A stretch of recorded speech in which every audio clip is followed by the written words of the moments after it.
COVID. It's back in the headlines, guys, with 3 variants now circulating across the country. Most recently, wastewater testing in South Carolina. It shows very high levels of the newest strain, XFG, or Stratus is what they're calling this one. Combined, the 3 strains are contributing to a nationwide upswing. So be careful, everybody. If you don't feel well, test yourself. New FDA rules limit who can get the vaccine. We know that, although states like California and New York are adopting their own guidelines. New Jersey also aiming to end vaccine mandates. So just something to be aware of, that it is still out there. And if you're not feeling well and you think, oh, it's just a cold, perhaps you want to do a rapid test and see if that's the case. Yeah, so let's bring in our doctor to help us sort all this out. So we're joined now by Dr. Payal Kohli, adjunct professor, Johns Hopkins University and Duke University. Doctor, thank you so much for being here. So what are the symptoms? Are these symptoms different this time around with this new strain than what we thought of last time? So guys, I want us to think about a multi-generation family living together. So you have the grandparents, you have the parents, and you have the kids. So these new strains are essentially the children, the latest generation of COVID variants. And the good news is that they behave very similar to their parents. So they cause a lot of the same symptoms. We are hearing about this razor blade variant because one of the symptoms of one of the newer strains like Stratus is an extremely severe sore throat. Some people say it feels like you're actually swallowing glass or there's something sharp in your throat at all times. But overall, they generally tend to cause the same symptoms. Thankfully, they're behaving like Omicron, like their parents. So they're not making you super sick, not ending you up in the hospital.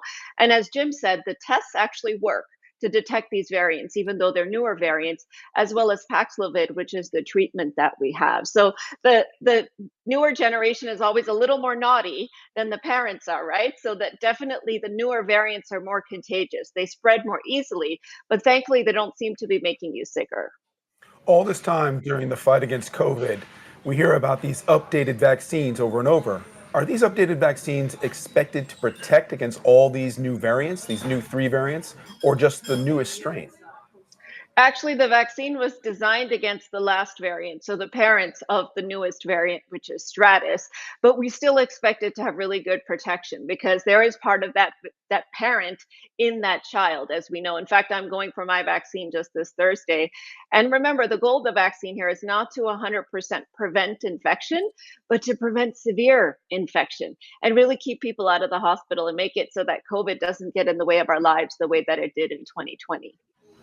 So if people are confused by these state-by-state differences in terms of access and mandates about vaccines, what's the best course of action, doctor?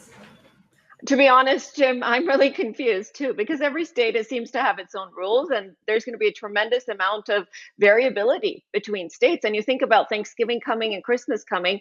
I live in Colorado, and so if a family member is visiting me from New York or somewhere else where the vaccine mandates are different, risk could be different. We have this concept of something called herd immunity, which is the idea that everybody behaves together in a herd. We do the same thing. And if most of us get vaccinated, then it'll protect even the ones that aren't vaccinated, aren't able to get vaccinated. But when you have this state to state variability, that can cause a problem.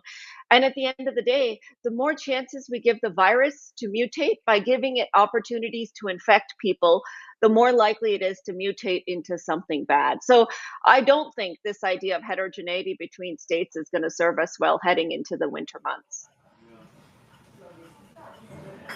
All right, Dr. Dr. Kohli, thank you. Thank you. Just something else to worry about as we head into the winter months. It would be interesting to see, whether this, spike turns into widespread new infections.